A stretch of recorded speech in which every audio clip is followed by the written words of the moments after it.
Oh bro, susah ni. Mereka separate into dua geng. Satu geng nama Gihin, satu geng Haisan. Koi Teh Hai, Wayan. Wairen. Kau ni jangan macam ni. A few moments later. Oh, teruk. Bro, habis duit aku yang masuk dalam syarikat tu semua lebur, hangus, habis. Hancur, mereput. You tahu kan apa jadi? Ali tak kerja lagi, Ali dah retire, Ali dah pergi. So sekarang ni Abdullah take over. Patutnya lah Abdullah take over. Tapi Abdullah ni dia tak show up for work. Dah sebulan dia tak show up for work, dia tak kerja. So siapa nak jadi CEO baru ni? Kenapa dia tak show up? Ini pun kabar angin. Aku dengar Abdullah tu dia nak jadi CEO kan. Yusof, the third in line, Yusof tu kata, if you show up to work, I'll kill you. Serius gila. Aku tak tahu ada masalah macam ni sebelum ni. Sekarang ni Abdullah dia tak nak show up for work. Lepas tu kita perlu ada CEO baru. Kan memang kan dengan Ibrahim tu, dia memang tak suka dengan Abdullah. Dia happy lah dengan benda ni. Jadi dia kata pada Ismail ni, you jadilah CEO baru. So sekarang ni kita ada CEO baru, Ismail. Patutnya okey lah, dah ada CEO dengan Ibrahim happy. Employee of the month every month.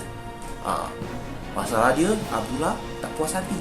Abdullah sekarang kata, aku nak jadi CEO, aku sepatutnya CEO. Kumpulan Cina tu, remember kumpulan Cina tu, Gihin sokong dengan Abdullah ni, Haisan sokong dengan Ibrahim. So sekarang ni mereka memang tengah berperang. Ini lagi teruk. Alamak, duit ni macam mana lah. Aku memang nak bankrupt dah ni bro. Siapa yang boleh tolong kita? SHTI lah kan. SHTI middleman kan. Kita invest dengan dia kena buat lah. Dia kena lah cari jalan penyelesaian kan. So kita kena viralkan benda ni lah.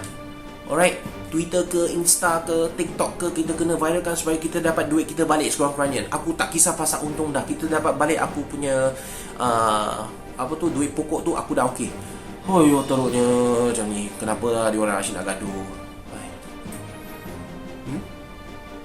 Kau tanya apa? Kau tanya kenapa aku selalu pakai baju yang sama? Bro, janganlah. Baju ni kan cantik. Buat apa aku nak tukar? Bro, tak ada masa nak gurau dah lah. Sekarang ni kita punya duit dah hancur. Aku takut baju ni pun aku kena jual. Sudah. Kita cakap lah lain kali. Hati aku sakit. Duit aku. Last episode.